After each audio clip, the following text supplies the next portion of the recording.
Capítulo 12 – Como vencer os sentimentos de culpa. Todo ser humano deve ter um sentimento de autoestima. Deve aprovar o seu eu interior e louvar as qualidades, atributos e potencialidades de Deus. Deus reside em todos os homens, e o eu de cada um é a presença e o poder de Deus. Todo homem deve sentir que é querido e amado, que é adequado a toda tarefa, que é necessário no contexto da vida e que está cumprindo seu papel no universo. O homem está aqui para se expressar integralmente e experimentar uma sensação de utilidade e segurança em sua unidade com Deus. Já que o homem vive consigo mesmo o tempo todo, ele deve aprender a gostar de si mesmo. A menos que o ser humano exalte o eu Deus que existe dentro de si, ele se sentirá inferior, deslocado, inseguro e se considerará, talvez, um pecador. Nenhum homem que se considere um pecador pode ser feliz. Existe uma profunda necessidade psicológica e espiritual de autoestima nos corações de todos os seres humanos, em todo o mundo. Através dos séculos, muitas cerimônias, rituais e métodos foram inventados com um propósito explícito de banir o sentimento de pecado e culpa em que mergulharam as massas. O sentimento de culpa. O sentimento de culpa é considerado uma doença mental e extremamente comum. No campo da moderna medicina psiquiátrica psicossomática, é claramente ressaltado que um profundo sentimento de culpa, unido à frustração, está na base da maioria dos nossos distúrbios mentais e, consequentemente, na base dos conflitos de personalidade e doenças físicas, assim como nas condições do lar e do trabalho. O sentimento de culpa não é normal nem natural, embora pareça ser quase universal. Por exemplo, uma criança não nasce com sentimento de culpa. A sensação de culpa é imposta de fora, geralmente pelos pais, professores e babás, juntamente com as crenças da raça humana. Nenhuma noção de pecado. Todos nós sabemos que um bebê não tem nenhuma noção de pecado. O primeiro sentimento de culpa do bebê vem quando ele percebe que sua mãe está zangada ou descontente com ele. A mãe é uma espécie de Deus para ele. Além disso, ela representa a autoridade e a lei. Ele depende de sua mãe para o alimento, conforto, amor e segurança. Alijado do amor. Quando somos colocados no mundo, temos pouca ou nenhuma noção de valores verdadeiros. Quando crianças, nada sabemos sobre as religiões, credos, dogmas ou costumes inventados pelo homem, nem de leis, regras e normas criadas pelo homem. No começo, a criança é como um animalzinho, é livre de inibições e faz o que lhe parece natural. Mas a mãe pode censurá-la ou bater nela como castigo. Pode dizer-lhe que é uma criança má e que Deus a punirá. A criança não compreende e fica perplexa.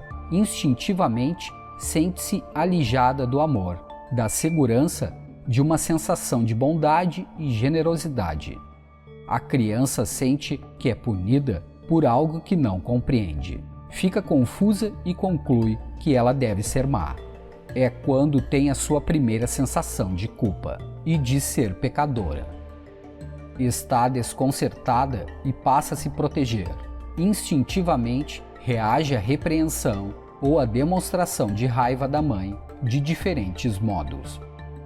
Pode se tornar assustada ou revidar ao seu próprio modo, com um acesso de cólera por causa do seu conflito interior. O fracasso da criança em satisfazer os seus desejos quando estes são contrários à vontade de seus pais e mais tarde contrários às leis e costumes sociais e religiosos, aprofunda seu sentimento de culpa e pecado. Instintivamente, ela quer fazer o que lhe parece natural, mas a autoridade diz não. O resultado é o conflito com a autoridade. Ele agarrou o anel. Outro dia eu estava em uma casa e uma criança de lá, admirando o anel em meu dedo, agarrou-o. A mãe a fez saber de forma absolutamente enfática que não poderia ficar com o anel, e ela começou a chorar. Mais tarde a criança terá que aprender que pode se apoderar do que quiser na vida através da lei e da ordem divinas sem infringir os direitos de outros. À medida que a criança cresce em sabedoria e compreensão, ela aceita de bom grado as restrições das leis e dos costumes e traça seu caminho na vida com sucesso. A urgência cósmica em se expressar está dentro de todos nós. E quando nos expressamos de tal modo que nos sentimos satisfeitos com nossas conquistas, realizações e criações, sentimos-nos felizes. Quando erramos e fracassamos na vida, sentimos-nos infelizes e deprimidos.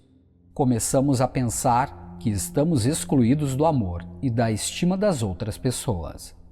A finalidade deste livro é demonstrar ao ser humano como ele pode satisfazer os seus verdadeiros desejos de seu coração sem se aproveitar dos outros.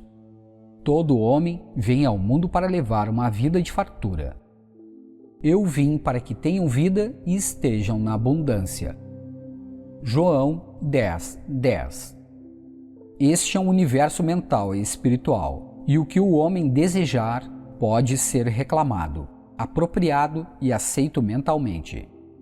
O homem deve abrir sua mente e seu coração à compreensão de que o Deus que lhe deu desejo também lhe revelará o caminho perfeito à sua manifestação. O homem deve acreditar em seu coração, aceitar a realidade de sua ideia ou desejo em sua mente, ser agradecido por isso e, apesar das aparências, condições ou circunstâncias, deve saber que o Espírito Vivo, Todo-Poderoso, responderá criando sua meta de saúde, felicidade, paz e realização dos seus sonhos na ordem e na lei divinas. A sensação do homem de unidade com um Deus, de amor, que é seu Pai Celeste, banirá qualquer sentimento de culpa ou pecado. A culpa na antiguidade. Na antiguidade, as pessoas sacrificavam seus novilhos, ovelhas, cabras e pombos para apaziguarem o que superficialmente acreditavam ser os deuses da ira.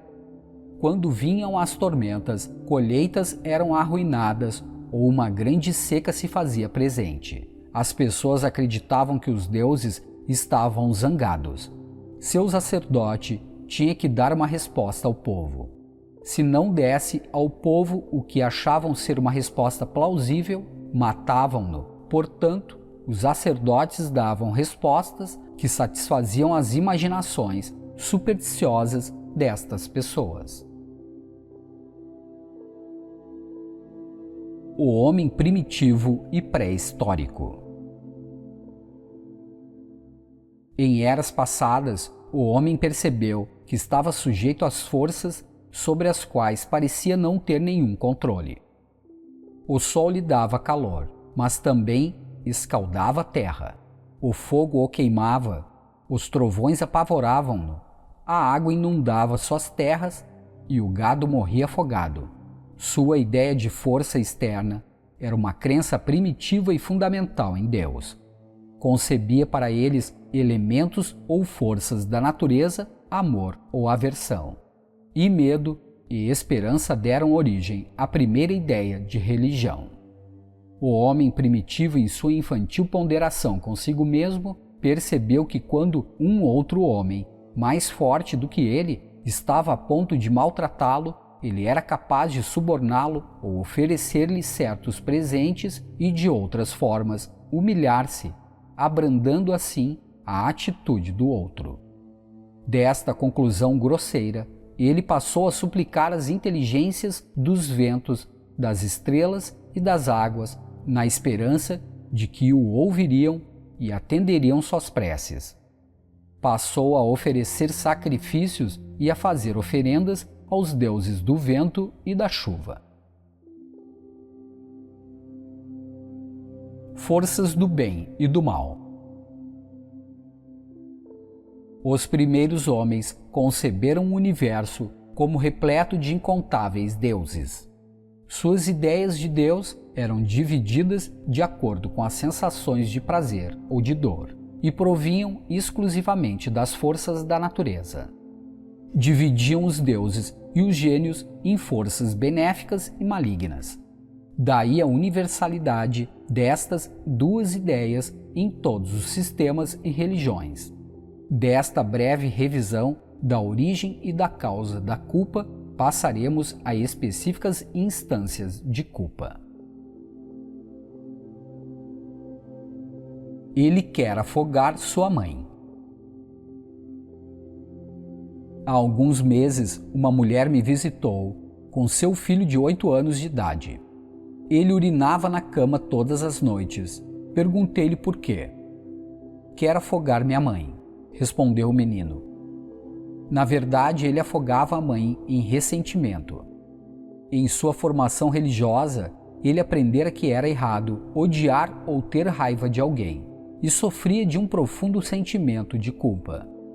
Queixou-se de sua mãe, dizendo que ela, quando estava com raiva, o reprimia da seguinte forma: seu pirralho, você é um pecador, é um garoto mal-criado. Deus vai castigá-lo, vai pagar por isso. Ela nunca diz nada ao meu irmão, acrescentou então o garotinho. Fiz a mãe mudar de atitude e ela parou de criticar o filho. Disse-lhe que o amava, que se preocupava com ele e que ele era absolutamente igual ao irmão a seus olhos. A mãe aprendeu a simples verdade de que as crianças crescem à imagem e semelhança da atmosfera mental dominante na casa. Ela rezava frequentemente da seguinte maneira: John é filho de Deus. Ele é gentil, bondoso e prestativo. Está crescendo em sabedoria, compreensão e harmonia. E eu irradio a ele amor, paz, alegria e boa vontade. Imagino-o radiante, contente e feliz. O amor de Deus enche sua mente e seu corpo. Ele dorme em paz todas as noites e acorda na alegria. Deus o ama e cuida dele. Ele está curado, são e perfeito. Cada cura completa seguiu-se dentro de uma semana. Suas preces foram sentidas subconscientemente por seu filho e ele reagiu de acordo com elas. Ele se rebelava contra a autoridade. Um rapaz de 16 anos veio visitar-me. Tinha problemas com a polícia, os professores, os vizinhos e estava magoado com os pais. Seu pai era cruel e tirânico e às vezes batia em sua mãe. O rapaz estava reagindo, tornando-se hostil, beligerante e irascível. A raiva que sentia do pai fora reprimida e transformara-se numa chaga ulcerante. Expliquei-lhe que a razão pela qual ele se opunha à autoridade era o fato de estar lutando psicologicamente contra a imagem do pai. Seus professores e a polícia local eram símbolos da autoridade. Consegui reunir pai e filho. E externaram a raiva e a hostilidade que nutriam um pelo outro e concluíram que ambos estavam errados. Pai, mãe e filho passaram a se reunir todas as noites e a rezar sinceramente pela paz, harmonia, alegria e compreensão uns dos outros. À medida que irradiavam amor, paz e boa vontade uns para os outros, todo o padrão de vida familiar mudou e o rapaz agora vai maravilhosamente bem no colégio. A oração muda os fatos. Tudo está sujeito à autoridade. O presidente dos Estados Unidos está sujeito à autoridade. O Congresso tem poderes sobre ele. Temos que viver e nos adaptar à autoridade. Em qualquer parte há autoridade. Temos que aprender a exercer controle sobre nossos pensamentos, sentimentos e reações. Temos que assumir o comando de nossas próprias mentes. Quando tomamos conta desta tripulação heterogênea em nossas mentes e lhes dizemos: Eu sou o Senhor, vou ordenar meus pensamentos e dizer-lhes do que devem se ocupar. Seremos como um patrão, ordenando aos seus empregados que executem suas instruções. O ser humano deve comandar a própria mente e não permitir que outros a governem por ele. Credo, dogma, tradição, superstição, medo e ignorância dominam a mente do homem comum. O homem comum não é absolutamente o dono de sua própria mente. Ela não lhe pertence. Geralmente é comandada e governada pelas férteis superstições alheias. O significado da consciência. Devemos compreender que uma grande sensação de culpa vem do que é denominado consciência. Muitas pessoas imaginam que a voz da consciência é a voz de Deus. Não é. Consciência é o seu sentimento interior e a voz de outra pessoa. Em geral, é a voz da ignorância, do medo, da superstição, das falsidades e estranhas concepções de Deus. Conheci um garoto que temia ser castigado por Deus porque não ia à igreja aos domingos. Esta é a voz interior da superstição e da falsa crença, implantada em seu subconsciente pelos pais ou professores. Esta crença dava ao menino um sentimento de culpa e ele achava que devia ser punido. Quando você era jovem, foram-lhe impingidos tabus, restrições, sermões e uma série de nãos. Provavelmente lhe disseram que você era mau, um pecador, e que Deus o castigaria. Talvez tenham lhe dito de um mar de chamas à sua espera, se não se comportasse ou não acreditasse em determinado credo. As mentes das crianças estão contaminadas e poluídas com todos os tipos de noções erradas e falsas doutrinas. Devo ser punido. Se ando com a minha bicicleta sem os faróis, disse-me um menino, sinto que devo ser castigado, que vou cair, porque minha mãe disse: Você vai cair, vai se machucar, você é muito levado, vai ser castigado. Que palavras desastrosas para dizer ao menino! Seria tão melhor dizer-lhe que não deveria andar de bicicleta à noite sem os faróis. A mãe e o pai deveriam explicar bem à criança que as instruções eram para o seu próprio bem e sua própria preservação. É muito melhor dizer a um menino que o amor de Deus estará sempre com ele do que amedrontá-lo com sugestões hipnóticas e apavorantes de perigo.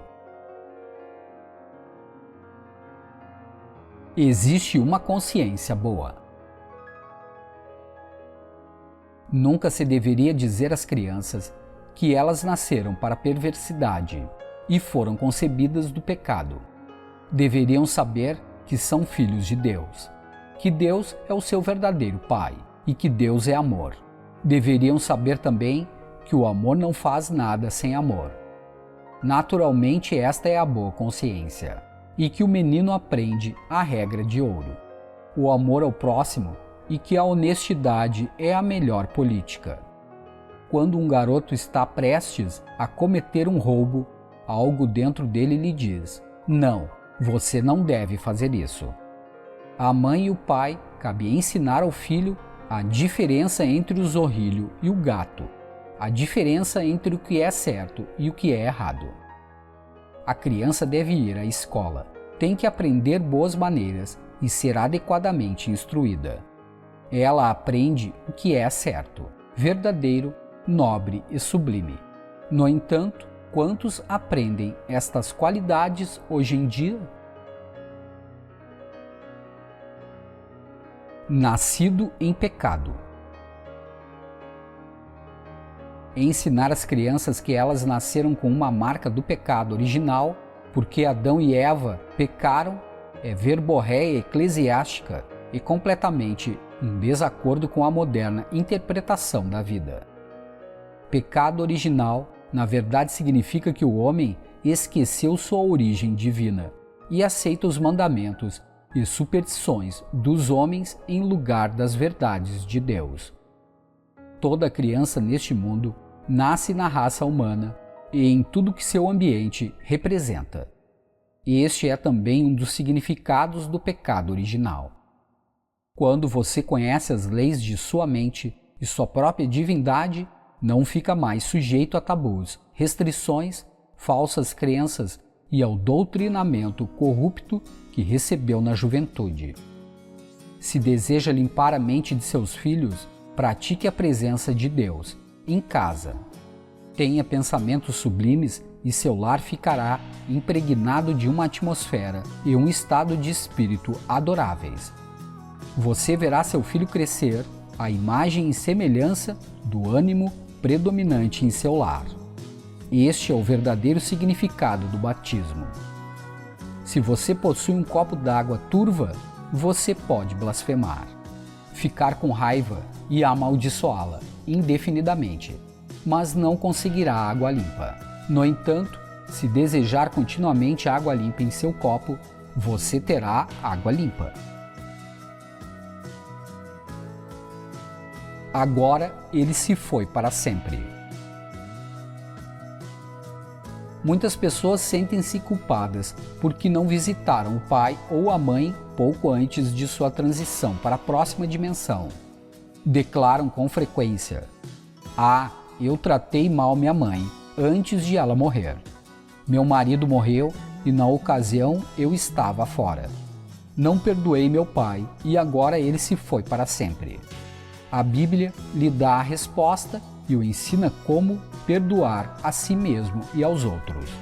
A primeira coisa que deve perceber é que não há tempo ou espaço no princípio da mente. Neste exato instante, você pode relaxar mentalmente e pensar em sua mãe, a quem você acha que tratou mal de alguma forma. Imagine que está conversando com ela. Diga-lhe o quanto é adorável e bonita e quanto você a ama. Exalte-a em seu pensamento e compreenda que a presença de Deus está ali e que seu amor, luz, verdade e beleza estão fluindo através dela. Compreenda também que ela está viva com a vida de Deus. Viva nesta cena imaginária até obter a fragrante reação que enche sua alma de alegria. Continue a representar esta cena mentalmente e a reação virá e você se sentirá livre. Sua mãe também se libertará. A ação de Deus se fará sentir e sua mãe esquecerá tudo sobre o incidente. Assim como você, uma cura completa se seguirá a este procedimento. Elimine este ferimento psíquico. Se você gravar uma conversa em um gravador, você pode apagar a fita. Da mesma forma, você pode apagar estes traumas psíquicos da sua mente subconsciente, gravando no seu subconsciente as verdades espirituais de Deus. O novo tom vibratório dos seus pensamentos apaga o antigo padrão negativo de pensamento alojado em seu subconsciente. Minha consciência é meu guia. Minha consciência é meu guia, disse-me um homem recentemente.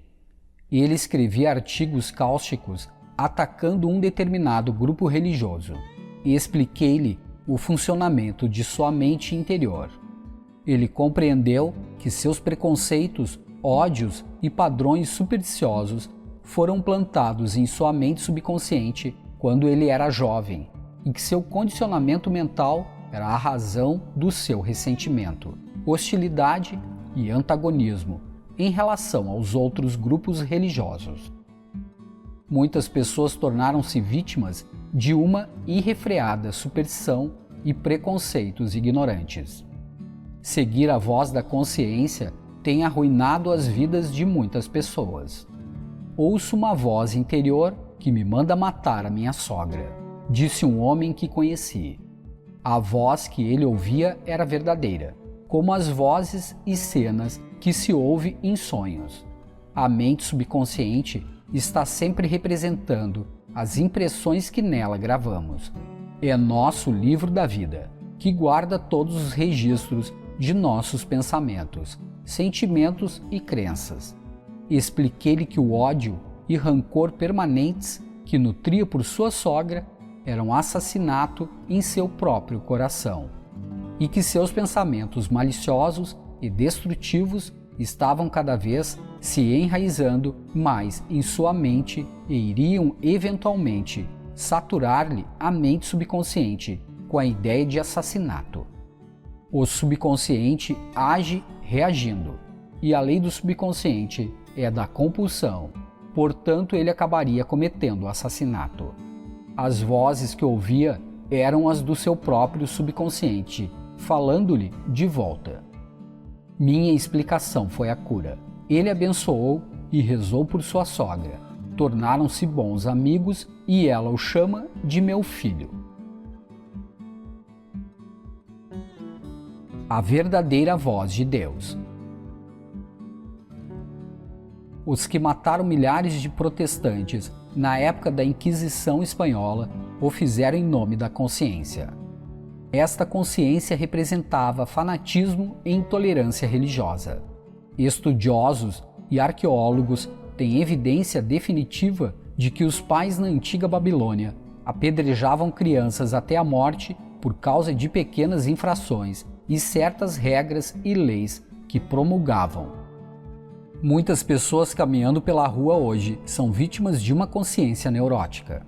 Os padrões de consciência variam de acordo com as diferentes religiões e influências raciais e sociais.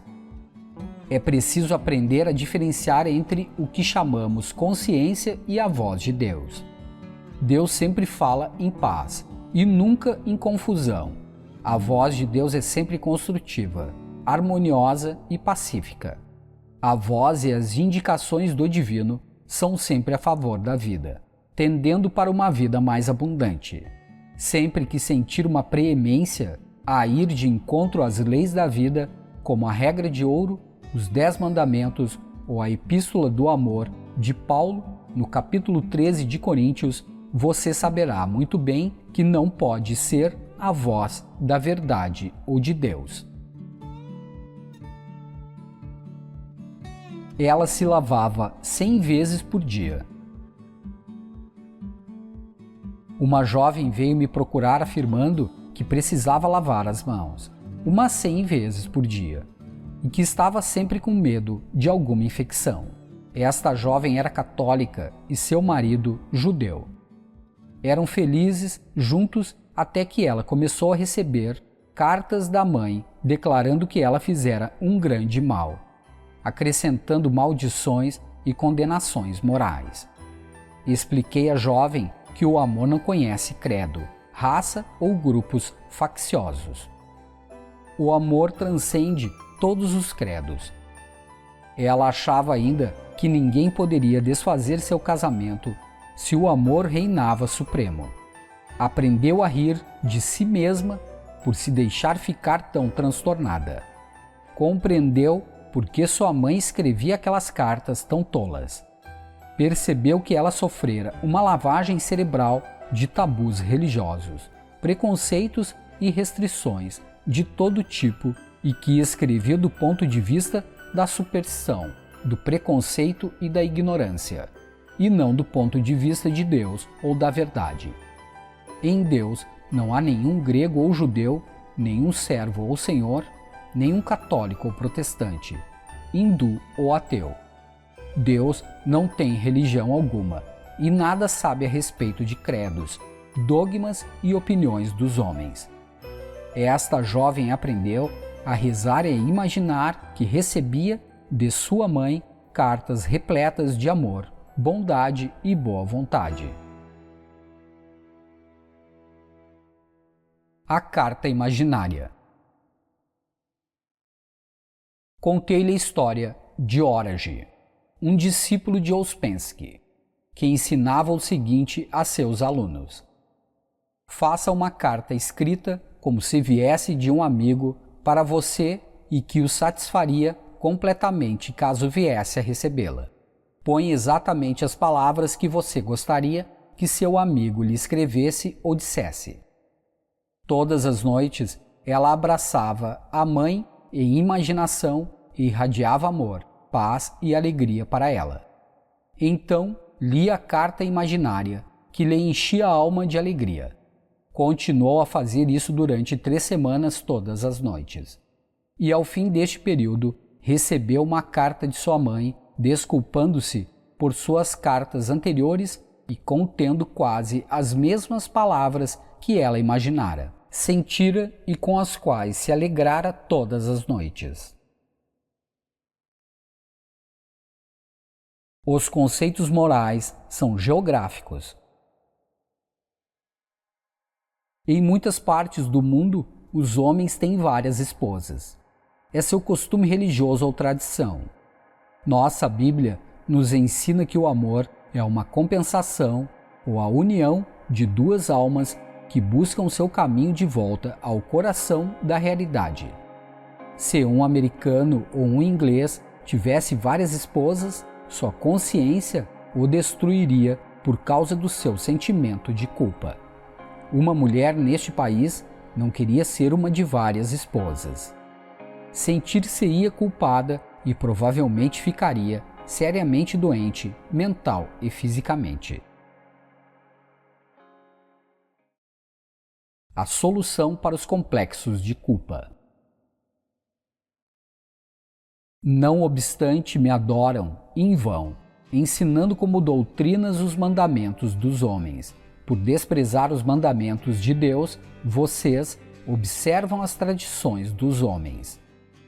Nesses versos concisos, temos a resposta aos complexos de culpa de milhões de pessoas supostamente inteligentes e religiosas. São os pensamentos obsoletos e as armadilhas e invólucros doutrinários de seus pais e avós que o governam. Ou você é controlado por Deus e suas verdades espirituais? Aprenda a grande lei da vida. Deus é vida, e esta vida busca se expressar através de você como beleza, harmonia, alegria, amor, ordem, ritmo e abundância. O reino de Deus está dentro de você. A infinita inteligência o conduzirá e o guiará em todos os seus caminhos, quando você se volta para ela e a invoca. Os conceitos morais das pessoas variam segundo o lugar do mundo. e são de natureza geográfica. Baseiam-se nas práticas e conceitos tradicionais de uma raça ou país em particular.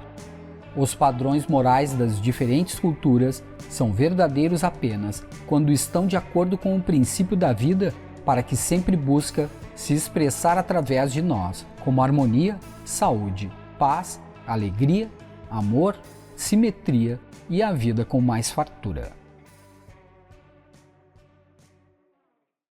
Você deve acreditar no que dizemos. Foi a voz da consciência que fez com que as pessoas dissessem a Jesus, há 2000 anos, que ele não deveria fazer curas no sabá. Tais pensamentos e crenças tradicionais são contrários às leis da vida e são definitivamente malignos e destrutivos. Você diria a seus filhos: seus pais são os donos da verdade. Você deve acreditar no que dizemos. Nunca deve pensar por si mesmo. Você deve aceitar nossos dogmas. Esta seria uma atitude desastrosa, extremamente despótica e prepotente. Pode ser perfeitamente que tudo que você esteja lhes ensinando seja mentira e eles crescerão tão condicionados que quando violarem qualquer um destes tabus tolos e grotescos que você lhes deu, sentirão complexos de culpa e serão tomados pelo medo, passando então a se punir. Acabe com a mentira. Há homens e mulheres que vivem com ódio um do outro e que são irremediavelmente incompatíveis, porque têm medo de obter o divórcio por causa de crenças religiosas. Sentem-se tomados de culpa e acreditam que Deus os punirá. São vítimas da educação na infância e da implantação de dogmas supersticiosos em suas mentes pelas propensões fanáticas dos pais e de outras pessoas. Preferem viver a mentira do que ter a decência de acabar com ela. Costumam dizer: quem Deus uniu, o homem não pode separar. Deus é amor, e se o coração é câmara da presença de Deus, e se o amor não une os dois corações, do homem e da mulher, o casamento é uma farsa, um simulacro, uma impostura e um embuste. Deus não condena ninguém. Muitas pessoas sentem-se cheias de culpa porque aceitam como certo o que na verdade é errado. Deus não condena ninguém. Deus já o perdoou. Perdoe-se, mude seu pensamento e mantenha-o assim. Pense somente no que é verdadeiro, justo, nobre e consagrado. Pense no ponto de vista da regra de ouro e da lei do amor. Você pensaria em desobedecer os princípios da química, da física, da matemática e da engenharia? Você construiria uma roda descentralizada?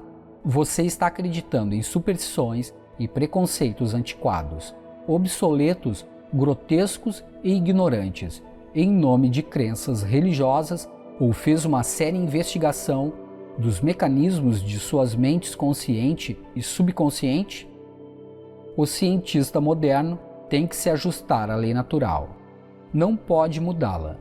Sua religião também deve se ajustar à lei natural. O resultado é consciência, com conhecimento. A lei da vida é a lei da saúde, felicidade, paz, ordem, beleza, ação correta e abundância. A ordem divina é a primeira lei do céu. Não vos lembreis das coisas passadas, nem olheis para as antigas.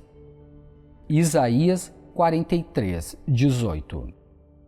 Esquecendo-me do que fica para trás e avançando para as coisas que me estão diante, prossigo para a meta, para o prêmio. Filipenses 3, 12, 14. E entra para a gloriosa liberdade dos filhos de Deus. Principais pontos úteis. 1. A culpa é uma doença mental e é anormal e antinatural. Você não nasceu com sentimento de culpa. 2. Uma criança não tem noção de pecado.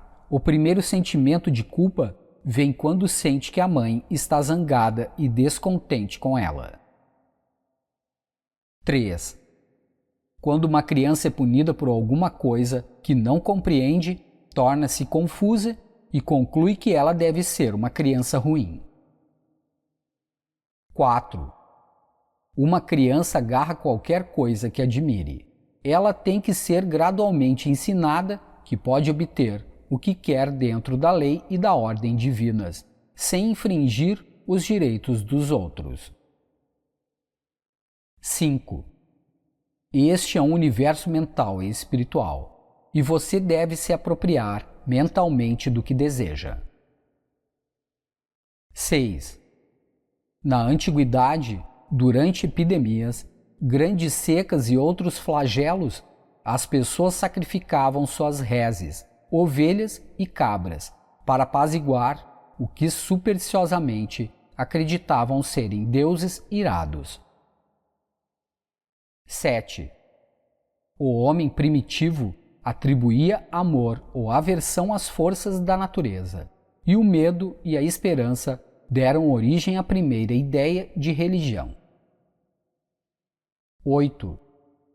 As ideias que o homem primitivo tinha de Deus eram divididas segundo as sensações de prazer e de dor, e derivavam exclusivamente das forças da natureza. 9. A razão de um menino urinar frequentemente na cama pode ser o fato de que ele tem tanto ressentimento de sua mãe que psicologicamente gostaria de afogá-la. 10. Quando um adolescente está lutando contra os símbolos da autoridade, como policiais e professores, geralmente está lutando e se rebelando contra o próprio pai, devido a um ódio reprimido e rancor. 11. Todos nós temos que nos submeter à autoridade. Temos que viver e nos adaptar às leis da sociedade e de Deus. 12. A consciência é o seu sentimento interior, e a voz de outra pessoa, em geral, é a voz da ignorância, do medo, da superstição e das mentiras implantadas em sua mente pelos pais e professores. 13. É errado amedrontar um menino dizendo-lhe que Deus o castigará. Deus não castiga ninguém. 14. Há uma boa consciência quando se ensina à criança que a regra de ouro, o amor ao próximo e a honestidade são a melhor política. 15. O pecado original significa que o homem esqueceu sua origem divina e toma os mandamentos dos homens pelas verdades de Deus. 16. Perdoe a si mesmo se acha que agiu erradamente com sua mãe. Exalte-a em sua mente. Sinta a presença de Deus em sua mente e veja sua luz, amor, verdade e beleza fluindo através de sua mãe. A cura se seguirá. 17. Não deixe que sua consciência seja seu guia. Invoque a infinita inteligência para guiá-lo e conduzi-lo. Sua tendência é sempre em prol da vida. 18. Os padrões de consciência variam de acordo com as diferentes religiões e influências raciais e sociais. 19. Deus não tem nenhuma religião e nada sabe a respeito de credos, dogmas e sobre a opinião do homem.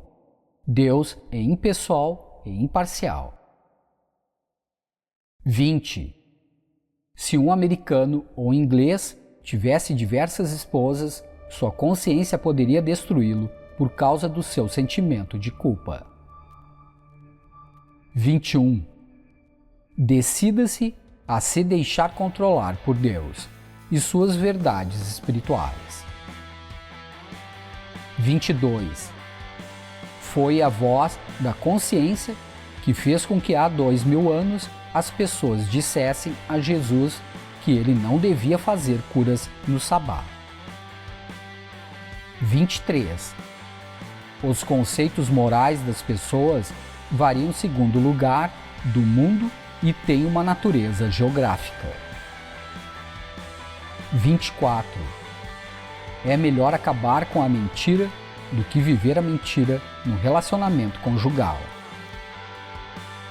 25.